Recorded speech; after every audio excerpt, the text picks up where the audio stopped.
சுத்த சன்மார்க்க மெய்யன்பர்களே வணக்கம். இன்று சத்சங்கத்தின் 39வது பகுதியை நாம் காண்கின்றோம்.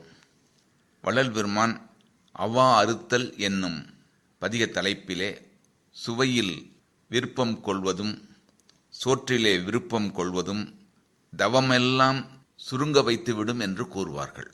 சோற்றிலே விருப்பம் சூழ்ந்திடில் ஒருவன் துண்ணு நல் தவமெலாம் சுருங்கி ஆற்றிலே கரைத்த புலி எனப் போம் என்று அறிஞர்கள் உரைத்திடல் ஒரு சிறிதும் போற்றிலேன் உன்னை போற்றிலேன். சுவையில் பொருந்திய காரசாரம் சேர் சாற்றிலே கலந்த சோற்றிலே ஆசை தங்கினேன் என் செய்வேன் எந்தாய். உணவின் மீது பற்று வருவது மனிதர்க்கு இயல்பு. அந்த பற்றை இறைவனுடைய திருவடி பற்றினால் நீக்கிக் கொள்ள முடியும். மேலும் ஏழைகளின் பசி போக்கும் நல்லோர்களுக்கு தாகமும் பசியும் எடுக்காது என்பது சத்தியமான உண்மை. அதனால்தான் ஜீவகாருண்யமயமாக இறைவனிடம் பரிட்சயம் பண்ண வேண்டும் என்று கூறுவார்கள். பரிட்சயம் செய்வது என்பது என்ன? நாம் நமக்கு கீழே உள்ள உயிர்களுக்கு ஜீவகாருண்யமயமாய் இரக்கம் காட்டினால் இறைவன் நமக்கு அருள் புரிந்து இரக்கம் காட்டுகின்றான். இவ்வாறு பெறுகின்ற அருளை கொண்டு இறைவனிடம் நேயம் கொள்வதும் இறைவனிடம் நட்பு கொள்வதும் நம் விண்ணப்பங்களை வைப்பதும் இறைவனோடு தொடர்பு கொள்வதும் ஆகிய செயலை குறிப்பதுதான் பரிட்சயம் செய்வதென்பது. நமது வயிறு பல பல உணவுகளை சேமிக்கும் குப்பை தொட்டி அல்ல. அசைவ உணவு சன்மார்க்க அன்பர்கள் கொள்வதில்லை என்பது உண்மைதான். ஆயினும் பல பல சுவை உணவுகளை வயிற்றுக்குள் அடைக்கும் பண்பு நம்மிடம் உண்டு.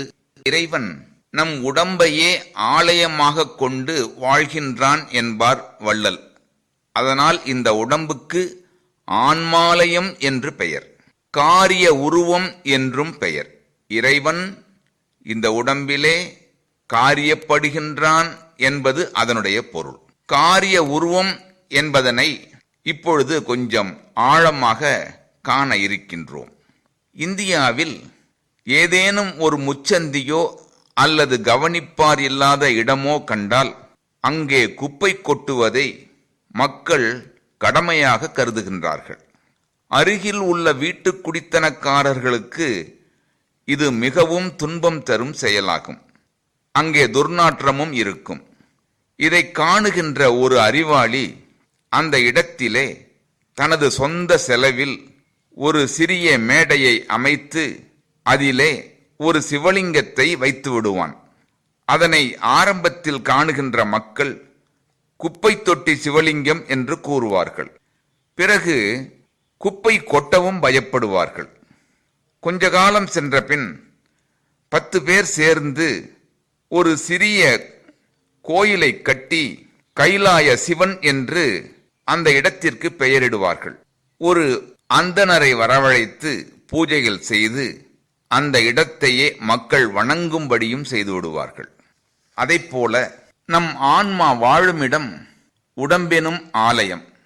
அது சுத்த சிவ உடம்பாக மாற வேண்டியது அவசியம். குப்பை தொட்டி போல வயிற்றை மாற்றுவது நமக்கு அழகல்ல. வயிறு ஒரு கோயில் எனப்படும்.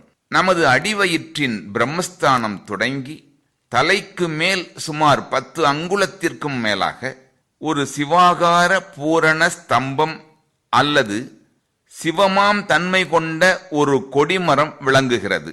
அதனை நம் கண் முதலிய இந்திரிய அறிவாலும் மனம் முதலிய கரண அறிவாலும் ஜீவன் முதலிய ஜீவ அறிவாலும் அறிய முடியாது.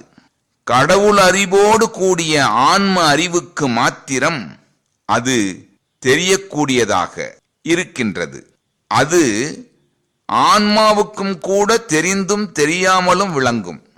நமது நெஞ்சுக்குழி என்னும் இருதயஸ்தானத்திற்கும் கீழ் அது காற்றின் வடிவாகவும், இருதயஸ்தானம் தொடங்கி அந்த கொடிமரம் அக்னி வடிவாகவும் விளங்குகிறது. இங்கே அக்னி என்பது சுத்த அக்னியை குறிப்பது. அது சிவனையே குறிப்பதால் இந்த கொடிக்கம்பத்திற்கு சிவாகார பூரண ஸ்தம்பம் என்று பெயர். இதனை சத்சங்கத்தால் விளையும் தவ உஷ்ணத்தாலும் சிவகாருண்யம் என்னும் அருளாலும் மட்டுமே உணர முடியும். அது ஆன்ம அறிவிலே உணர்த்தப்படும். வேறு வழியினால் இதனை உணரவே முடியாது. இது அக்னியோடு தொடர்புடையது என்பதால் சோற்றினால் வயிற்றை நிரப்பக்கூடாது. வயிற்றை சோற்றினால் நிரப்பினால் அது உள்ளுயிரை குளிர வைத்துவிடும். உயிரோடு பொருந்திய அக்னியை குறைத்துவிடும். வயிற்றில் மலம், ஜலம், உணவு மூன்றும் இல்லாத போது அக்னியின் பலம் கூடும். அதுவரை அடிவயிற்றில் கீழ்நோக்கும் தன்மை கொண்டதாக இருந்த அபானவாயு வயிற்றிலே மலமின்மையின் காரணமாக மேல் நோக்கும். வயிறு காலியாக இருக்கும் போது மட்டுமே அது நிகழும். அருளில்லாமல் இதனை பயின்றாலும் நிகழாது. அருளால் மட்டுமே நிகழும். பிராணவாயு அபானவாயுவோடு கூடி மேல் நோக்கும். சீவகாருண்யமயமாய் உண்மை இரக்கத்தின் வடிவாய் மனம் இருக்கும்போது மட்டுமே அது சுத்த மனமாக இருக்கும். சுத்த மனமாக இருக்கும்போது மட்டுமே பசி அற்றுப்போகும்.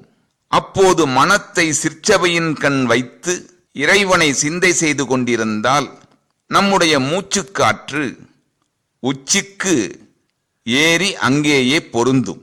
சுத்த மனம் சூரியனாக மாறும். இதனை 6ஆம் திருமுறை 1239வது பாடலில் அறியலாம்.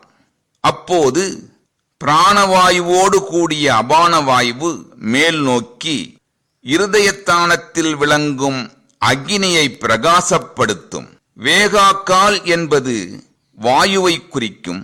சாகாத்தலை என்பது சுத்த அக்னியை குறிக்கும். அக்னியின் இயல்பு எப்போதுமே மேல் நோக்கும் தன்மை உடையது. அது மேல் நோக்கி செல்வதும் தானாக நிகழ்வது. அத்துடன் சிவன் அருள் கூடிவிட்டால் அதன் பயனாக நமது தேகம் தரும சொரூபமாக மாறும். இந்த மாற்றத்தை கற்பபேதம் என்று அழைப்போம். கற்பபேதம் என்பது என்ன? நம் வாழ்வு மல இயற்கை நெறியில் செல்கின்றது.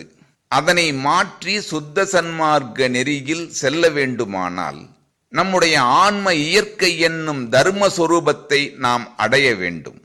ஆன்ம இயற்கை என்னும் தர்மஸ்வரூபம் ஆக முதலில் நம் மனம் மாற்றம் அடைய வேண்டும். அவ்வாறு மாற்றம் அடைவதை குறிக்கும் சொல்லே கற்பபேதம் என்பது ஆகும். மனம் இருந்தால் மார்க்கம் உண்டு என்பார்கள். இங்கே சுத்த மனம் இருந்தால் மல இயற்கை மாறும். ஆன்ம இயற்கை என்னும் இரக்கம் உண்டாகும். இரக்கமே வடிவாகிய சுத்த மனம் இருந்தால் மட்டுமே சன்மார்க்கம் உண்டு என்பார் நம் வள்ளல்.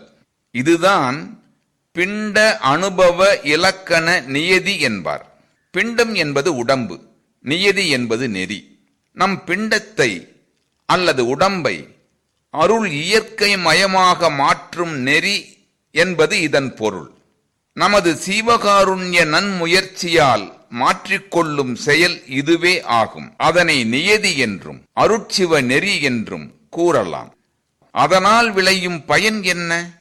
சிவாகார பூரண தம்பத்தில் அக்னியின் அளவு கூடும். அக்னியின் அளவு கூடினால் நம் ஆன்ம அறிவு பிரகாசப்படும். அது எப்படி? ஆன்மாவின் உள்ளிருக்கும் சிவம் நாம் செய்யும் ஜீவகாருண்ய திறத்தைக் கண்டு கருணை புரிந்து நம் அறிவை பிரகாசப்படுத்தும். அப்போது நம் அறிவு சிவ அறிவோடு கலந்துவிடும். அதற்கு நாம் என்ன செய்ய வேண்டும்? நம் வயிறு எப்போதும் குப்பை தொட்டி ஆகாமல் பார்த்து கொள்ள வேண்டும். ஏழைகளின் பசி போக்க வேண்டும்.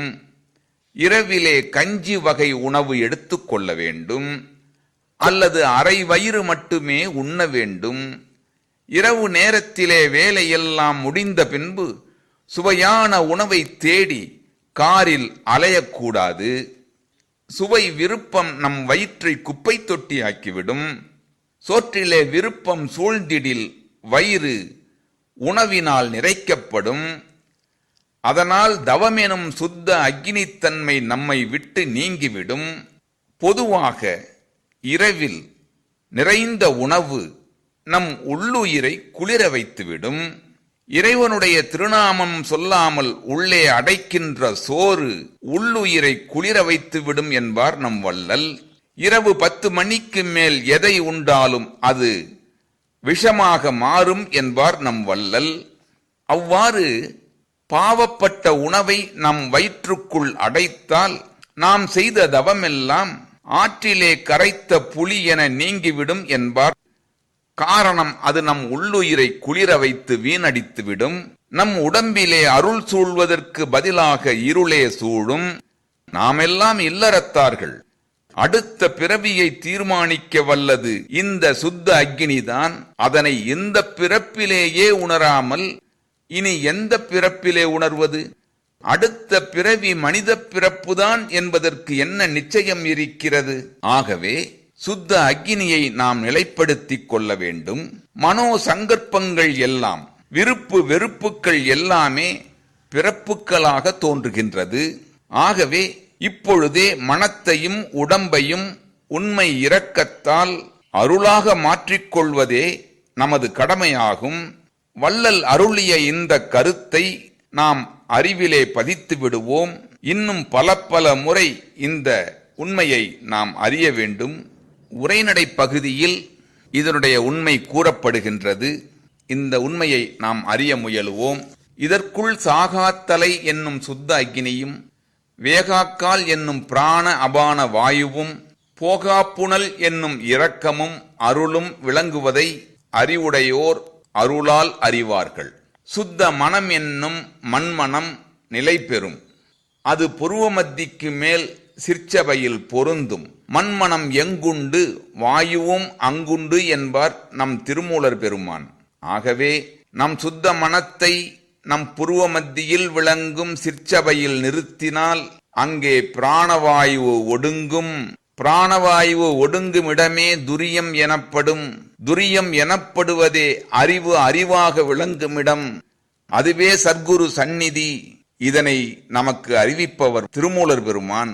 இன்றைய சத்சங்கத்தில் அணுவளவும் பிழை இருக்காது. காரணம், வள்ளல் உரைத்த அறிவு இதுவாகும். இதனை 1008 முறை கேட்டு உள்ளுணர்வு பெற முயலுவோம். உள்ளுணர்வோடு பொருந்துவோம். ஔவைத்தாய் கூறியவாறு முன்னை பிறப்பின் முயன்ற தவத்தினால் பின்னை பெரும் உணர்வுதான் என்பார்கள். அந்த உண்மையை நாம் நம் உள்ளே கண்டு அதனோடு பொருந்திக் கொள்வோமாக. நன்றி, வணக்கம்.